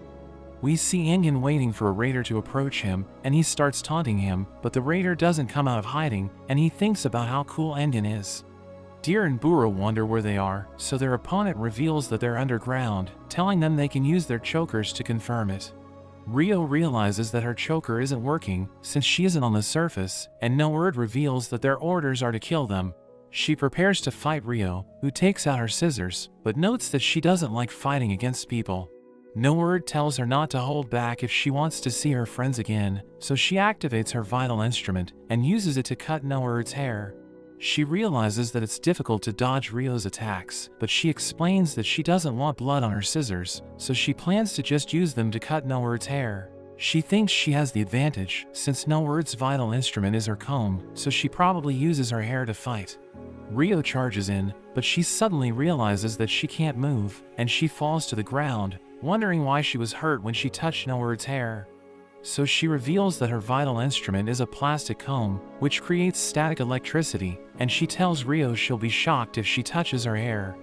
We cut to the girl who makes portals, as she uses her powers to check what's happening, but she's surprised to see a raider giving sensitive information. We see the raider Bundus, as he asks Buro if Deer is his son, so he explains that he treats him like he is, but they aren't related by blood. He notes that they need to get out of there as soon as possible, because Deer will get sleepy if they aren't back before nightfall, and Bundus wonders how old he is. So Buro reveals that he just turned 10, and he asks Bundus if he's there to fight them, since he doesn't appear to be hostile. So he admits that he doesn't feel like fighting, and he's only there because of Zodil's orders, but he notes that he has other goals. Buro wonders if they can skip the fight, but Bundus explains that he needs to defeat them to accomplish one of his goals, telling them he wants information. He activates his vital instrument, which creates walking fingers, and notes that if they give him the information he wants, he'll tell them what will happen if the cleaners lose. We see Corvus in the HQ, where Miyu tells him about what happened to Ruto and his friends, and she suggests sending people to look for them. But Corvus just drinks his coffee, and she wonders why he isn't wearing his choker, telling him it will help the others get in touch with him. He tells her to gather the available cleaners, and notes that he'll figure out where Ruto and his friends are, revealing that he knows an information broker who might be able to help them. We return to Bundus, as he asks Buro about Corvus, so he thinks Bundus wants to get important information about the cleaners, but he explains that he just wants to satisfy his curiosity. He promises not to tell the other raiders about their conversation, but notes that he won't leave until Buro answers his questions, so he won't be able to go home with Deer before bedtime. He decides to cooperate, so Bundus asks him about Corvus's favorite food, and Buro tells him that Corvus enjoys sweets. Bundus asks him more trivial questions about Corvus, but Buro doesn't know the answers, and he wonders why Bundus wants to learn such useless facts.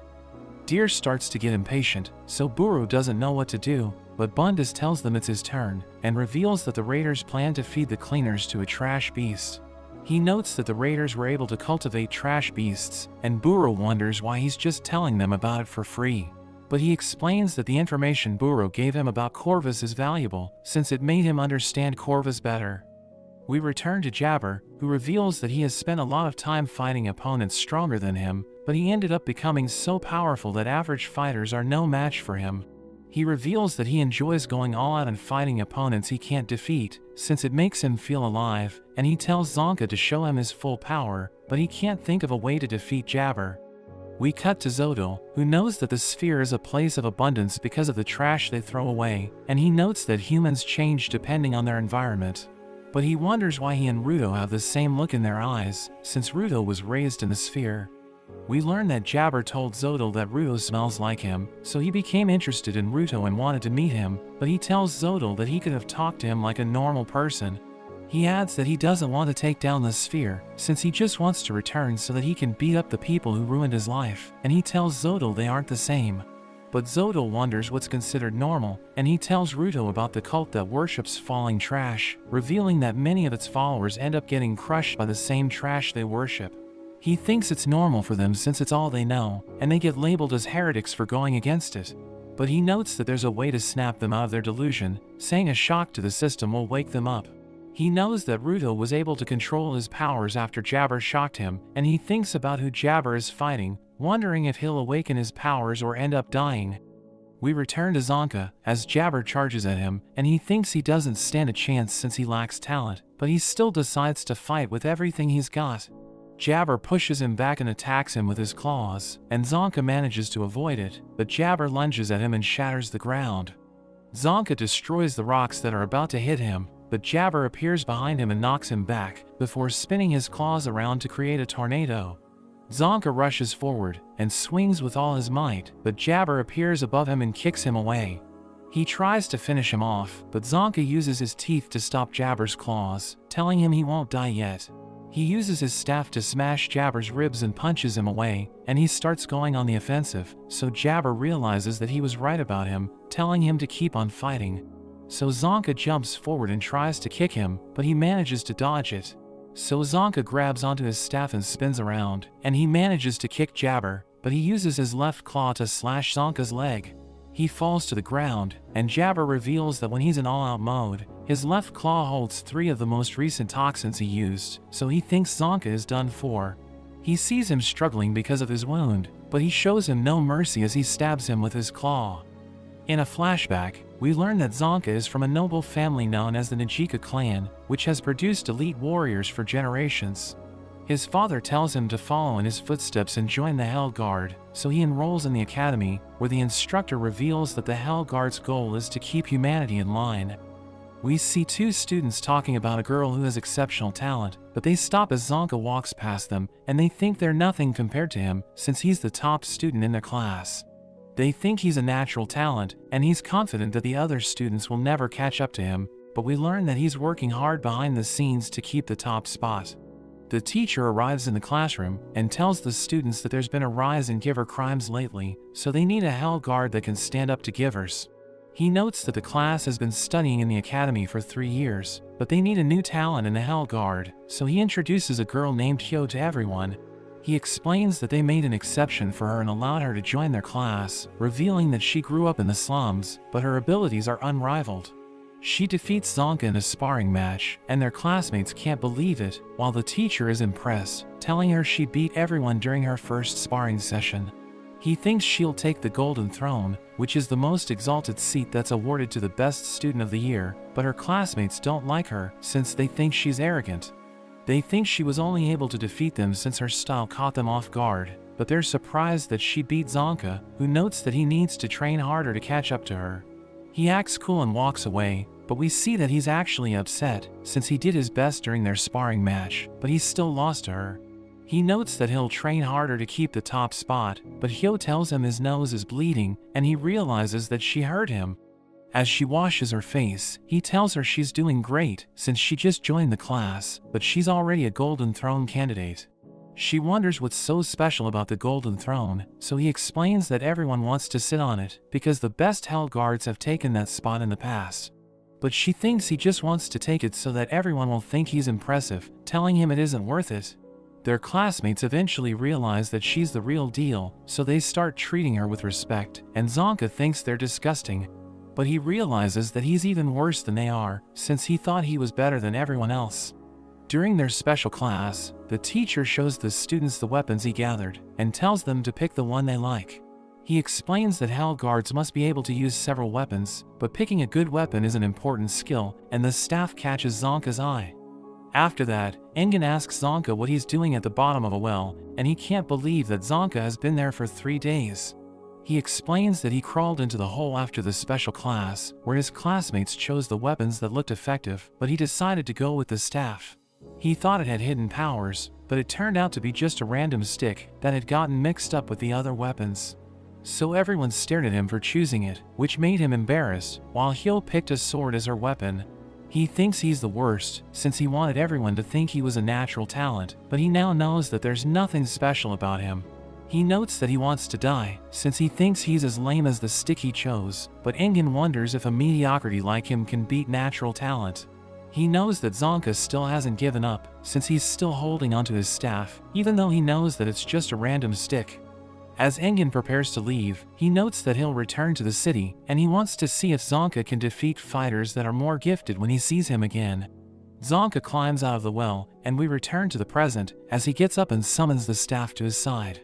He coughs up blood, but he tells Jabber he won't die yet, since he needs to prove that even someone as mediocre as him can defeat a natural talent. But we learn that he's just hallucinating, because Jabber's toxins have already spread to his brain, and Jabber starts celebrating his victory, but he suddenly feels a sharp pain since his ribs are broken. He's disappointed that their fight is already over, but Zonka suddenly starts laughing, and Jabber realizes that he's having a blast, so he joins him and starts laughing as well. We cut to Guida, who's looking for the other cleaners, and she notes that she doesn't know what to do since she's all alone, but she's glad that she already made a friend. We see that it's a cockroach, and it suddenly flies away, so she chases after it, but it leads her to a strange place, where she sees a core with hands attached to it. We return to Jabber, as he notes that the party is over, so he drags Zonka away, and tells him he'll feed him to the trash beast. But his leg suddenly gets shot, so he falls over, wondering what happened. Engen hears the gunshot, so he looks behind him, but the raider named Fu starts to panic, because Zodil ordered him to bring the cleaners as an offering. He knows that he can do that, but he's nervous that Zodil will punish him, since he was ordered to capture the cleaners before the other raiders finish their jobs. He notes that he doesn't know how to start a fight, so he begs Engen to attack him, but he refuses to do it. A few moments earlier, we see Rio fighting Noerd, who uses her hair to attack, but Rio manages to dodge it, and Noerd realizes that she's using wind to blow her hair away. She thinks Rio can't keep it up forever, and prepares to attack her again, but Rio comes up with a plan and starts running away. Noerd chases after her, but Rio hides from her, so she tells Rio she isn't a real warrior, since she fights like a coward. Rio realizes that she was right about Noerd, since her static electricity has a time limit, and she tries to cut her hair, but Noerd manages to dodge her attack. She kicks Rio away, and reveals that she has learned to move her hair, since she's had it for a long time. She admits that her static electricity has a time limit, telling Rio it only lasts for 2 minutes, and she's glad that she finally knows Noerd's weakness. But she tells Rio it doesn't make a difference, since she knows how to compensate for her weakness, and she starts fighting with her fists. Rio realizes that she knows how to fight, so she asks her what she used to do for a living, and Noerd reveals that she came from a warrior tribe, which was destroyed a long time ago. She hits Rio with her special move, and she manages to block it, but Noerd tells her that her weapon doesn't suit her fighting style. Rio disagrees with her, but she puts her scissors away, and notes that she doesn't need them to fight. They start to throw down, and Rio dodges Noerd's attacks, as they destroy everything around them. They appear to be evenly matched, and Rio manages to land a solid hit, but Noerd immediately recovers and smashes her to the ground. She uses her comb to create static electricity, and tries to shock Rio, but she jumps away and throws her scissors at Noerd, who manages to dodge it. They continue to clash, and after a fierce battle, we see that both of them are exhausted. Rio coughs up blood, so Noerd realizes that she has the advantage, and tells Rio that nobody will hear her if she cries for help. But she suddenly shoots Noerd with a gun, who wonders why she has a pistol. So she explains that she used to be a killer, and Engen told her to stop killing, but Noerd was too powerful that she had no choice but to use it. She notes that her scissors are her vital instrument, so she doesn't want them to be stained with blood, but her pistol is just an ordinary gun she got from her last boss. Noerd realizes that she used to be a hitman, and she tells Noerd to keep it a secret, telling her she won't kill her because of Engen. But she notes that she needs to look for her friends, and threatens to finish her if she doesn't tell her where they are. She can't believe there's a retired hitman in the cleaners, and she tells Rio that she doesn't know where the other cleaners are, but notes that the pipes in the area are linked together. So Rio realizes that it won't be easy to find them, and she recalls the moments she spent with Rudo, thinking he's a complete mystery, so she doesn't know what will happen to him in the future. Back in the present, Rio pulls up on Jabber, and he starts bleeding on the ground, but she knows that he's too stubborn to die. She realizes that Zonka is still alive, so she carries him away. The poor girl reports to Zodil, and gives him an update about the situation, so he realizes that the cleaners are tougher than he thought. He tells her they need to keep moving, so she pulls Rudo into her portal, which takes him to the core. He's angry since the raiders are throwing him around, and tells Zodil he hasn't told him anything yet, but he reminds Rudo that he already gave him an offer, and even told him about their goal. But Rudo threatens to beat him up, telling him he doesn't like him, so Zodil realizes that it's hard to negotiate with him. We see Guida hiding behind a rock, while Zodil offers Amos boots to the core, causing it to start glowing. He tells Rudo that the boots are from the Watchmen series, and notes that their vital instruments are also a part of it, telling him he was trying to create his own entry. He reveals that the entries in the series have existed longer than the other vital instruments, and they all hold unimaginable power, because the original owner's anima was on a completely different level. Zodil notes that he couldn't make a new entry no matter how hard he tried, but he discovered something unexpected, revealing that vital instruments can be used to create trash beasts. Ruto wonders if there are other items that are part of the Watchmen series, and he recalls the moment that Recto gave him his gloves, wondering how he got them when the other entries are on the ground. Zodil thinks it's strange that Ruto ended up with the gloves, since he's from the sphere, and he wonders how Ruto can still retain his sanity, since he has an entry from the Watchmen series. We learn that the entries are so powerful that they make normal people go insane, so Ruto wonders why he still hasn't gone mad, and Zodil mentions that he's also still sane. He thinks they both lost an important part of their humanity, which explains why they can use the entries without issues, and he unleashes his powers. He tells Ruto he wants to know what will happen if one of them uses all of the entries, saying he needs to learn the answer to achieve his goal, and he reveals that his failed entry turned into a trash beast. He explains that it evolved through offerings of other vital instruments, and notes that everything's going according to his plan, revealing that they will use his giant trash beast to fly across the border. But Guida realizes that they're inside a trash beast, so she becomes excited, telling everyone it's kaiju battle time. Engen feels an earthquake, and Fu starts to panic, since he thinks Zodil is already executing his plan. But the ground stops shaking, and Engen starts walking away, as he tells Fu that he needs to look for his teammates. But Fu continues to pester him, telling him he has what it takes to defeat him, but he can't do anything unless someone gives him orders. He once again begs Engen to hit him, but he explains that he won't fight unless he finds a way out, and Fu tells him he can escape by destroying the wall, since they're inside a trash beast. Engen is surprised hearing this, and Fu asks him if he's ready to fight, but he notes that he isn't interested. We cut to Buro, who thinks the ground is shaking because Deer is sleepy, and he tells him to stop hitting the ground, since he's so powerful that he can cause a disaster. Bundes notes that they're about to reach the sky, since Zodil is executing his plan, and he tells Buro that they're inside a trash beast. He becomes shocked hearing this, but Deer smashes the ground, and he seems to be ready for battle. We return to Engen, as he tells Fu that humans aren't his specialty, and he reminds him that he's a cleaner, so it's his duty to destroy the trash beast. The trash beast awakens, and it's about to take off, but Deer and Buro activate their vital instruments. Buro notes that he never thought a trash beast could become so massive, but he wonders why they don't need masks, since he knows that trash beasts are filled with toxic materials. Bundes notes that they're inside a special beast, but he doesn't know the answer to their question, and Buro uses his vital instrument to launch Deer towards the wall. Bundes thinks he's about to shatter the wall, but his fist can't even damage it, and he continues to punch it, so Bundes tells Buro to stop him, but he restrains Bundes with his vital instrument. He tells him to listen as Deer makes progress, and he hears the wall as it starts to shatter, realizing Deer's attacks are getting stronger. Buro explains that his vital instrument allows him to drain power from his target, which explains why his strength is growing with each attack, and Bundes can't believe his eyes, as he realizes that Deer is about to destroy the wall. He smashes a hole through it, but Buro realizes that they still have a long way to go before they reach the outer shell. Bundes notes that he finds Deer interesting, but he activates his vital instrument, which creates mechanical hands, and he uses them to break free. He thinks he'll get a prize if he defeats Deer and Buro, so he decides to take them on, but the ground suddenly shakes, and it tilts sideways, as the trash beast prepares to fly. Everyone panics as they start falling, but Bundes knows that they're about to cross the border, and he doesn't know if they'll survive, but he still wants to defeat Deer and Buro. Buro grabs onto Deer, and tells him not to worry since they'll make it out alive, but Bundes jumps towards them, and notes that he wants to get his prize. They're about to clash, but a car suddenly interrupts them, and they realize that they're already inside it. They can't believe what just happened, and Bundes tells Buro to avoid the trash, so he tries to steer the car. But Bundes tells him he's doing a terrible job, and they start to panic, since they might die if they crash.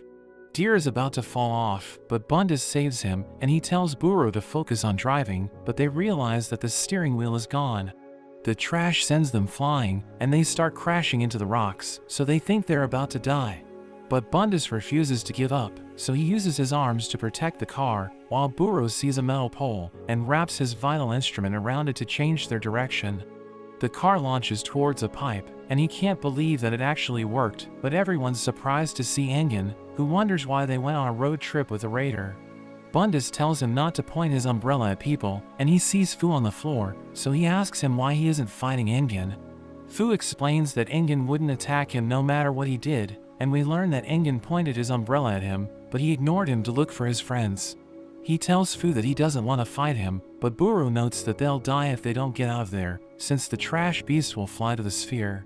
He reminds Engen that people die when they try to cross the border, and Engen realizes that Ruto can finally return to the sphere, but he wonders how a giant trash beast can even fly. Buru notes that they need to look for the others, but they suddenly realize that their chokers are working, and Miyu asks them if they're okay. Engen is glad that they can finally talk to her, and he tells her about the situation, saying they might die trying to cross the border.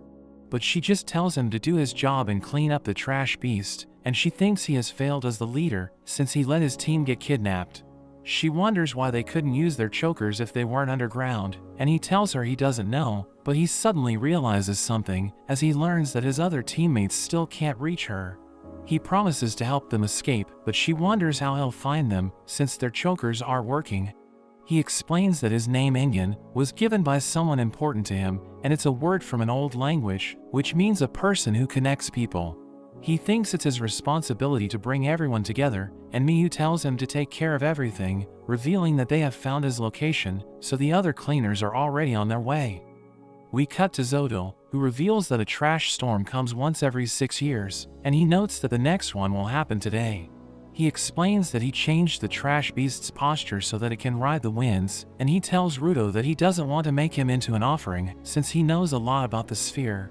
Zodil tells him to consider joining the raiders, since he can take him to the sphere, and he notes that the cleaners will never help him achieve his goal, because their only job is to destroy trash beasts. Ruto sees Gyuita below him, as Zodil teaches him to eliminate waste, telling him to get rid of everything that isn't necessary to achieve his goal. But he tells Zodil that he decided to name his gloves 3R, because it's a phrase people use to address environmental issues, and it means using things more efficiently to produce less trash. He notes that Corvus taught him the phrase, and he thinks meeting Zodil wasn't a waste, since it helped him realize that he has something Zodil doesn't have. He notes that he has a team that accepted him, even though he was just a kid filled with anger, and they knew that he was a spherite, but they still gave him a place to call home. He mentions that he'll never forget the people who ruined his life, but he lets go of the ledge, and tells Zodil he won't leave the cleaners. Zodil dives and grabs onto him, telling him he'll make him regret not joining the raiders, but Ruto thinks he's just jealous since he doesn't have a good team. He tells Ruto he's all alone, but Engen suddenly emerges from the ground, and notes that the cavalry has arrived. Zodil is impressed that he was able to find them, but thinks it won't make a difference since he's all alone. But the other cleaners also arrive, and Engen is surprised to see Zonka in such a terrible shape, while Buru notices Gyuita lying on the ground. Ruto tells Zodil that he's tired of his experiments, but he notes that they're about to find out what will happen if they try to cross the border. Engen wonders if Rio killed someone, so she explains that she didn't, but the trash beast suddenly starts flying, and Zodil notes that it's finally time to cross the border. Ruto rushes to the core, and notes that he just needs to destroy it to stop the beast, so he takes out his nail gun and starts firing, but Bundus' arms protect it. He comes out of the ground, and reveals that he's just a raider in training, but he's about to show everyone what he's capable of. Rio's friends charge in, but Bundus uses his arms to stop all of them, and Ruto tries to shoot the core again, so Bundus pushes him back. He smashes the ground, and wonders if Ruto and his friends can get past him before they reach the border, telling them he still hasn't used one of his arms. We cut to the portal girl, who asks Noerd if she's already out of the fight, but she notes that she still needs to settle things with Rio. We return to Ruto, as he realizes that he can't reach the core, and Engen tries to break through Bundus' defenses, but his umbrella is stopped by one of the arms. Rio and the others try to help him, but they're no match for Bundus, and Buru realizes how experienced he is. He thinks Gyuita might be able to stop him, but he knows that she's in no condition to fight, and Zodil is impressed that Bundus can use multiple vital instruments. The portal girl tells him that she has recovered Jabber, who told her that he wants to play with Zodil, so he thinks Jabber needs to be taught a lesson. The cleaners continue to struggle against Bundus, and Rio tries to destroy one of his arms, but she realizes that her scissors can't cut through it. Ruto sneaks past him, and he prepares to shoot the core, but Bundus suddenly grabs him and throws him away. He thanks the cleaners for giving him the perfect chance to display his talents, but Rudo thinks he needs to stop the beast, since everyone might die if they reach the border. He recalls how Regto gave him his gloves, and thinks he should be able to unlock its full potential, since he's been taking care of them for years. He exudes a powerful aura, and his nail gun transforms, so Rio wonders if he changed his weapon. But Ingen knows that he's still using his nail gun, and explains that Rudo can reuse 3 pieces of trash, since he's splitting the power of his gloves between them. Ingen notes that by focusing all of his power into the nail gun, he can transform it into something even stronger, but Rio thinks he'll reach his limit after he fires it. Bundus knows that Rudo is being reckless, and he tries to attack him with his arms, but Rudo fires his weapon, and it launches a nail with incredible force. Bundus manages to catch it, but he struggles to stop it, so he uses all of his arms. But Rudo fires another shot, which pushes the nail even further, and Bundus can't believe that his hands were destroyed. The nail misses the core, which makes Buro upset, but Ingen notes that the core is finally wide open. Bundus admits that he's sad since his vital instrument has been destroyed, but Rudo's nail gun turns to dust, as Ingen realizes that he feels sorry for Bundus. Zodil tells Bundus to join them since he's a capable fighter, and notes that it's time to leave, since they're almost at the border. Zodil mentions that he has already gathered enough information, so there's no reason for them to stay there any longer, so Bundus prepares to leave with him. Rudo asks him if he is leaving his vital instrument, so he recalls all of its broken parts, and reveals that they're just part of the original prosthetic arm he used, so he can still fix it. Rudo asks Zodil if he's running away, so he explains that it isn't the case, since everything's going according to his plan, and he tells the cleaners that they're his guinea pigs.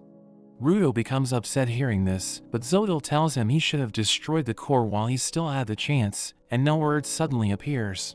Zodil is impressed by her power, but he tells the others they need to go, since they'll be caught up if they don't leave. He tells Rudo he'll take the Watchman series items when it's all over, and he leaves with the others, so No Word realizes that she was left behind. But she doesn't mind it, since she was just Zodil's pawn, and she's determined to do everything it takes to defeat the cleaners. She unleashes all of her powers, destroying everything around her, and she manages to shock everyone, but her hair starts to burn. We cut to Fu, as he realizes that everyone left him behind since he can't do anything, and he thinks he has failed, so Zodil will never order him again. But he suddenly hears his master's voice, and it tells him it will take over, so that they can leave this place alive. The trash beast approaches the border, and No Word begs it to hurry, since her hair is about to burn out. Everyone struggles to move, but Rudo starts crawling toward her, so she wonders how he can endure her full power. He's determined to destroy the core no matter what it takes, but everyone notices that the wall is about to break, and Ingen thinks they're doomed, since they're in the middle of a trash storm. A hole opens in the wall, and No Word is about to get sucked out, so she tries to hold on, but she realizes that nobody is coming to save her. She falls out of the trash beast, and recalls that when Zodil visited her tribe, he told her that her hair was beautiful. She thought he was flirting with her, but he explained that he was just telling her what he thought, and gave her the comb that became her vital instrument. She accepts her fate, and cries as she realizes that the border is beautiful, but she suddenly sees a mysterious giant known as the Watchman. It takes away her comb, and she realizes that those who cross the border lose everything precious to them, so she thinks she needs to report it to Zodil. The cleaners struggle to hold their ground, and Ingen realizes that they're exhausted because of the electric shock, but he thinks they'll die if they don't destroy the core. He considers using his trump card, but everyone realizes that Guida isn't getting sucked out because of her powers, and she asks Buro if she can go all out, so he tells her to go no higher than level 3. She activates her vital instrument, which transforms her into a kaiju, and she seals the hole with her body.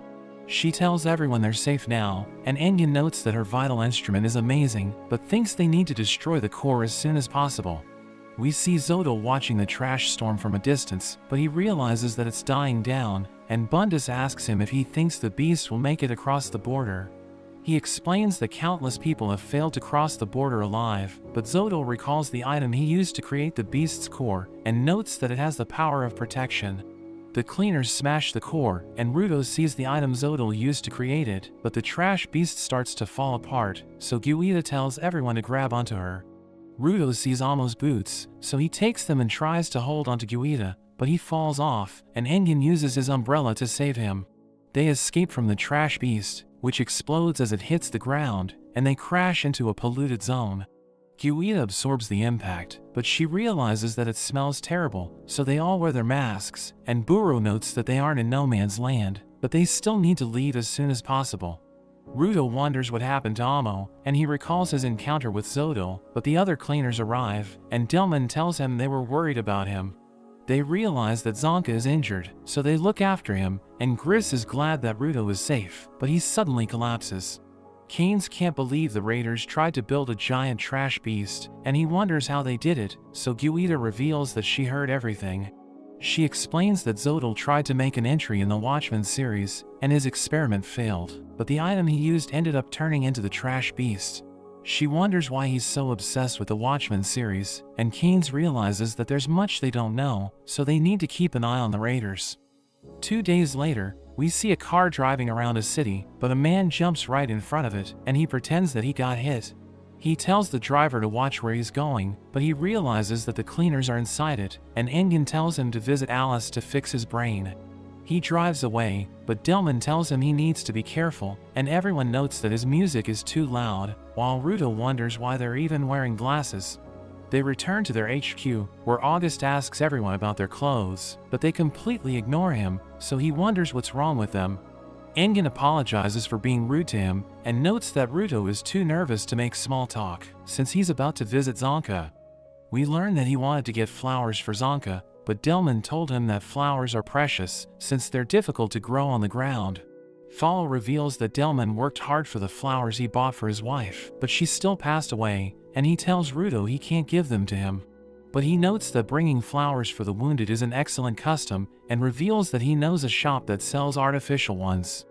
Ruto prepares to bring the flowers to Zonka, as Engin notes that he was poisoned by Jabber, and even Isha's power couldn't remove it.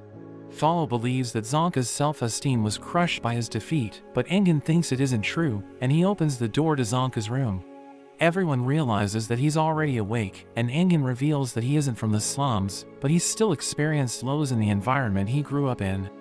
Engin knows that he fought against his weakness and crawled his way up, so he thinks Zonka's loss to Jabber will only help him grow as a person. Miyu calls Engin, and tells him that Remlin wants to apologize to Zonka, since she messed up her spell. The mayor of Canvas Town reveals that she used the wrong spell on Zonka, and she explains that she wanted to make fun of him, since he was the most serious one in the group. So she drew a weird spell on him instead of the protection spell, and Engin wonders what it does, so she tells Zonka to flex his arm, and it suddenly becomes massive.